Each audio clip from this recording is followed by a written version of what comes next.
Thank you, Dean Rowley. Thank you, Dr. Dong, Consul General Editor, Dr. Kwan, graduates, distinguished guests, and family. It's a great honor to be up here speaking to you. I didn't realize that I would be given this award before I spoke. Maybe that's good because they probably wouldn't give it to me after I finished. But in all frankness, it's extremely gratifying and an honor for me to be here. I know how important an occasion this is. You know, this is a big milestone in all of your lives, and it really marks significant achievement that you've done over the last almost 2 years.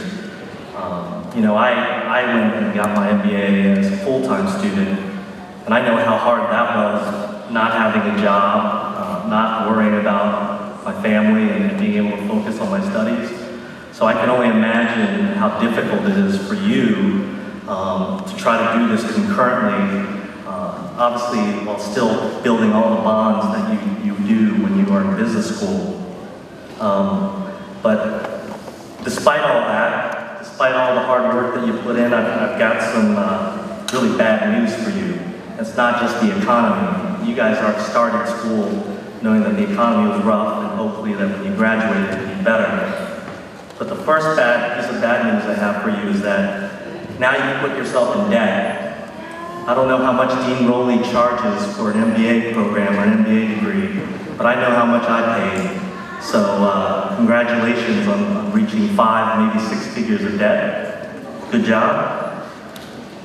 Bad news number 2. You all just significantly raised your opportunity costs, right? You're freshly minted MBAs, you're special, right? There are not many MBAs here in Vietnam. And as Dean Rowley said and Dr. Nguyen said, this is the premier program. You're graduates of the premier program here, and there's less than, or right around 400 of you. So you're a really treasured commodity. But at the same time, you know, we were talking about entrepreneurship and leadership. Well, my bad news is that you significantly raise your opportunity costs. You know, as an entrepreneur, you always have to weigh your risks and what you have sort of at risk versus what you have to gain in taking on a project. And that means maybe a startup business, but it's also, you know, you can be entrepreneurs inside your companies. But the irony of getting an MBA is it makes you loss averse. What do I mean by that? Well, you've got your degree, you can get a very well-paying job, you can be, you know, a senior manager at any number of organizations here in Vietnam, and your salary, I hope, will be pretty good.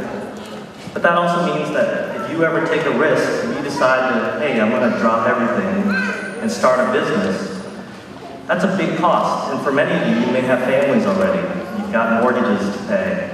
You have people to take care of. You know, those risks get harder and harder to take, especially when your salaries are higher. So, congratulations for taking yourself out of the risk game. Bad news number 3. I think I've talked to most of your bosses. You're not getting raises on Monday.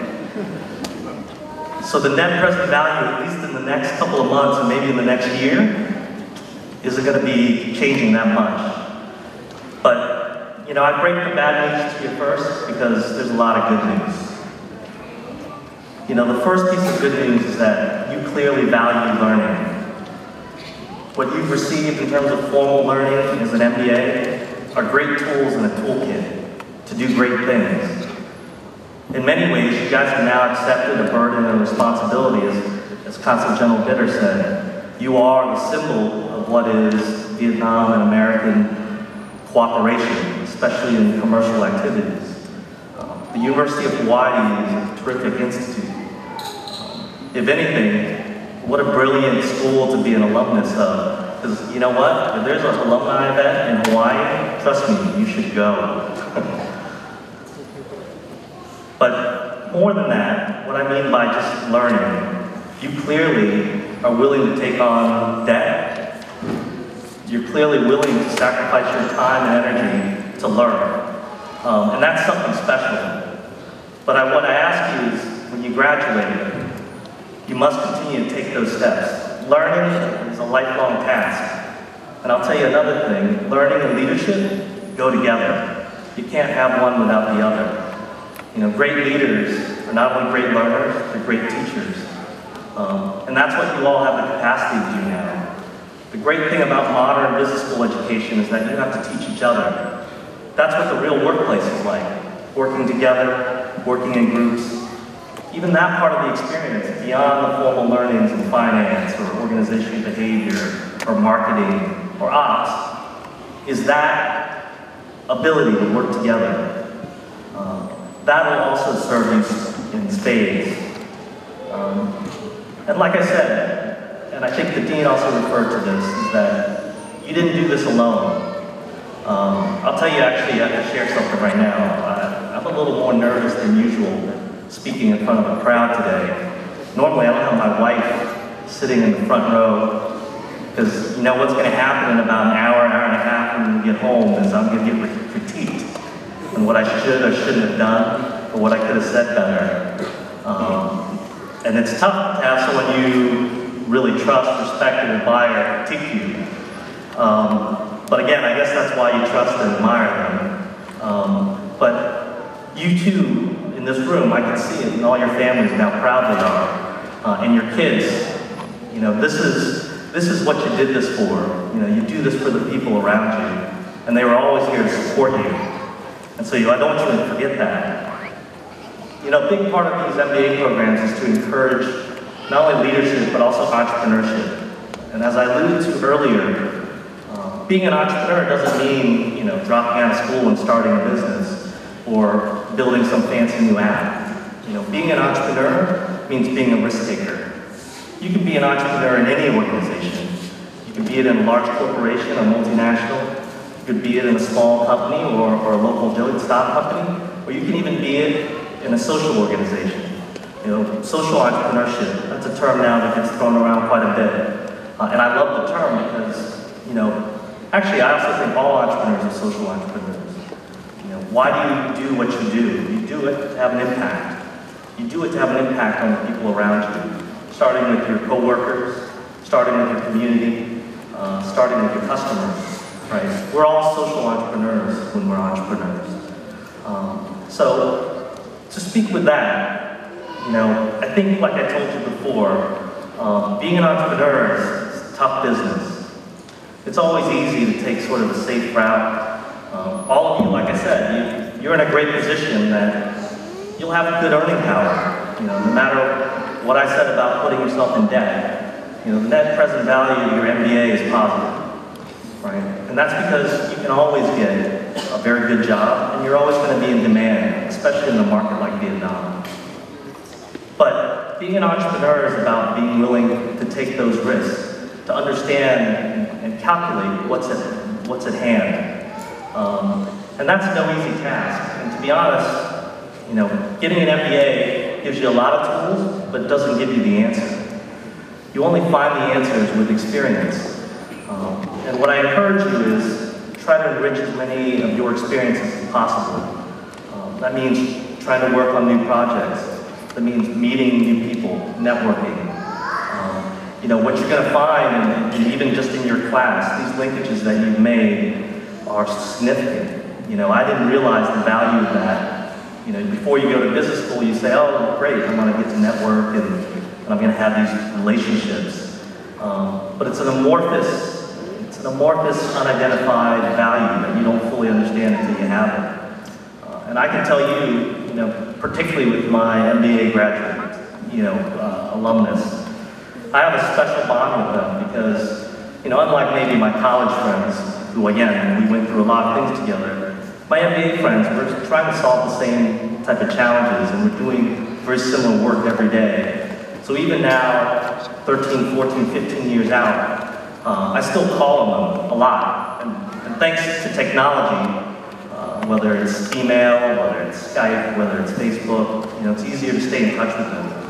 So value these relationships that you have.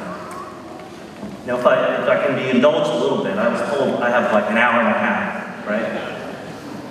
That's right, I'm the last person that's going to prevent you from getting your degree, so deal with it.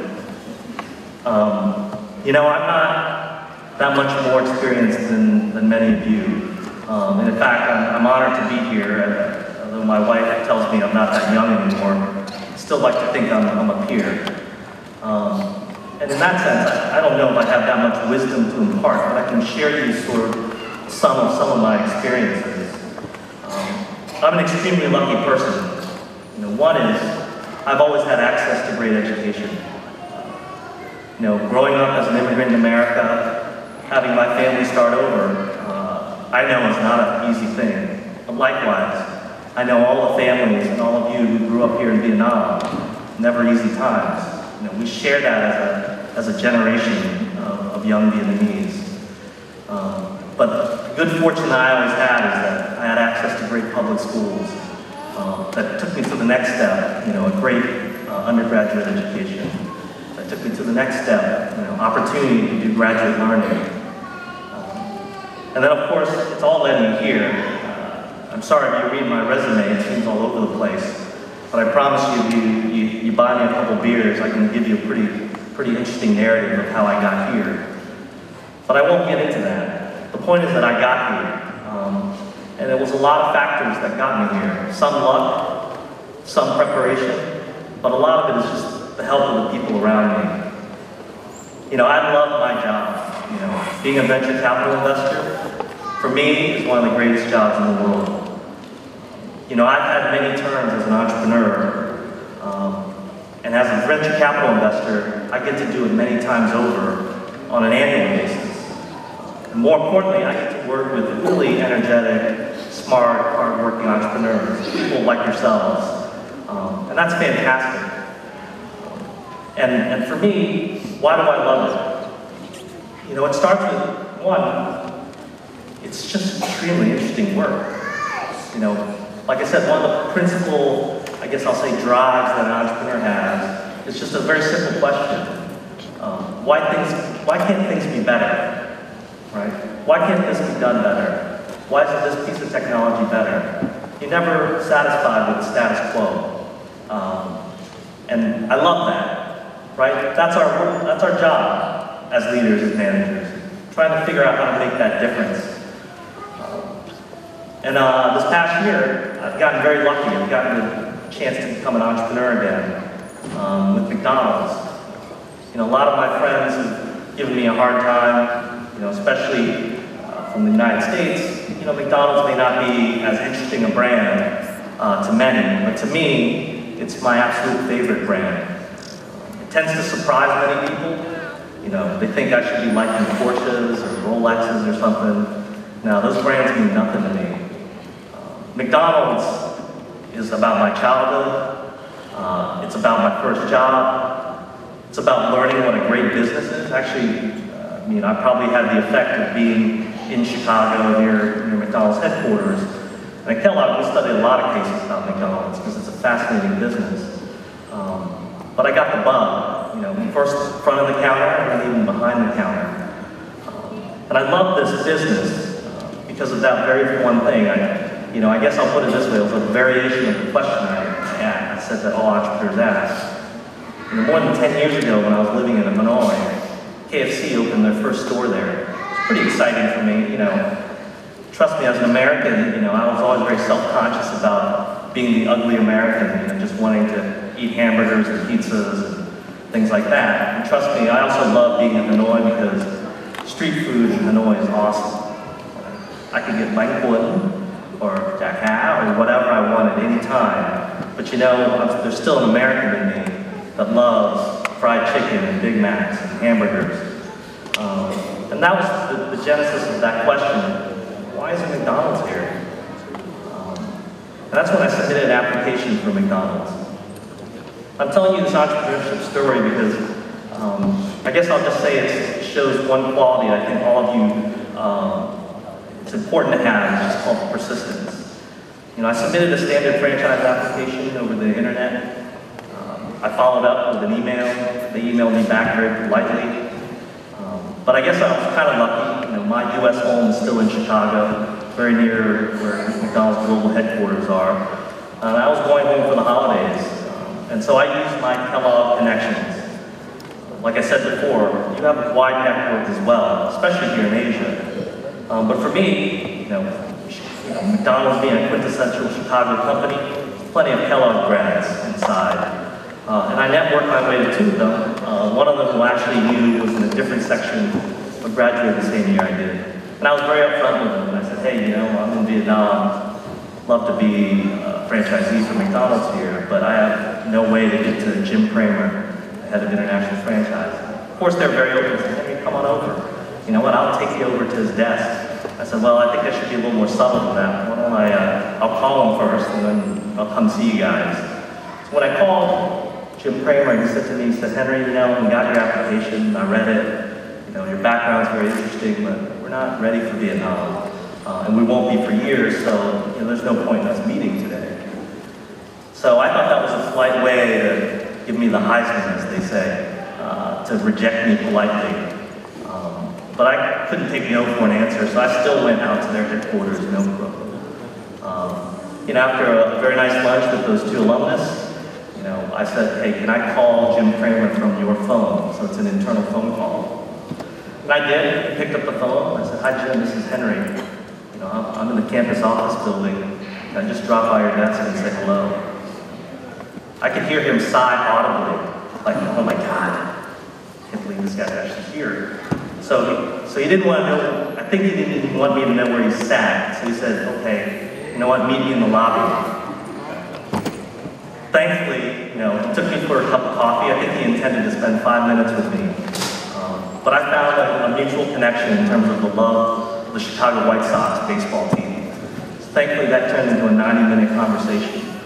And at the end of that meeting, he said to me, he's like, Henry, you know what? It's very nice meeting you. And you're right, it's nice to put a person and a face to this application, but being very sincere with you, we're years away from coming to Vietnam. I said, well, that's all well and good, Jim. If you don't mind, every quarter I'm going to write you. Every quarter I'm just going to write you a little update about what's happening in Vietnam, economically, socially, politically, what's KFC doing, what's Lotteria doing. And you can read it, you can chuck it, you can ignore it, or you can tell me to stop. But I promise you I'll do it every quarter. He just looked at me and goes, Henry, you don't need to do that. I appreciate your enthusiasm. I said, no, Jim, I'm going to do it. And I did. I went home, my Outlook calendar, right, set quarterly, January 1st, April 1st, July 1st, October 1st, write Jim Cramer. I did that religiously for 9 years. It's funny, he eventually told me, he said, senior executives at McDonald's had a nickname for me. They called me the stalker. When he told me that, I said, Jim, I'm a native English speaker. I understand that's not very positive. But I tell you that story because, it's one of the great qualities of an entrepreneur that I always admire in others, and I've learned from others, and to put it for myself, it's just the power of persistence. If you believe, and you really believe in something, first of all, it will be a natural expression in everything you do. But secondly, you just have to have a vision that something's going to happen. And quite honestly, when I did that, I wasn't sure that was ever going to happen. And as the years rolled by, and then I realized that the McDonald's CEO was the last roadblock to doing this, I wasn't even sure that it was ever going to happen until he retired. But I tell you this story because I guess it goes to sort of one of three kind of values or virtues, if you will, that I believe make for a great entrepreneur, having a great career, and having a great work life. And maybe this is what I'll leave you with. A lot of people call that drive. Like I told you, my drive to try to get McDonald's to Vietnam. You can call it passion, you can call it ambition, you can call it vision, but fundamentally, I really like the word drive. Right? Drive. What gets you out of bed in the morning? You got to have that to be successful.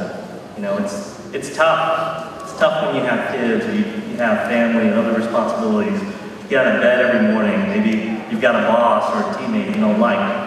But you still got to push through. You got to have that drive and persistence. That quality is extremely important. And how you find it, whether it's intrinsic or extrinsic, it's extremely important to keep for all your life. Because that's that drive that'll keep you wanting to learn, and wanting to grow, etc. Second factor that I'll call, or virtue I'll call, that's important in having a very meaningful and successful work career is really producing results you can be proud of. And by that I mean, sometimes it's simply said, if everything that you did showed up on the front pages of, Nguyen or the New York Times, would you be proud of the story that told? Many of you, like I said, will have many opportunities to create wealth, to create success and be successful in whatever metric or measurement that you want to have. But will you be proud? Would you feel that, hey, that's my accomplishment? That's extremely important. Because if you don't have that, if you don't have that pride in your work and the results of your work, it's hard to sustain it. It's hard to maintain whatever drive that you have. But I can tell you this, even just a drive for wealth, it won't sustain it. You gotta find that really internal motor. That's really important. And then the third thing that for me actually ends up being the most important.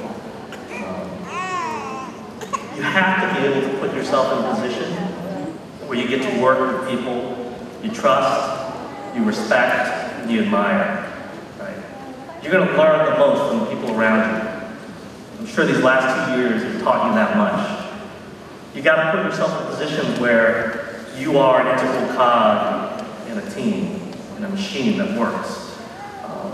When you have all three of these factors, particularly the people part, I love my job also because every day I go to work and I work with some fantastic people. Right? And I'm lucky too because, I'm one of the principals in most of the businesses that I participate in.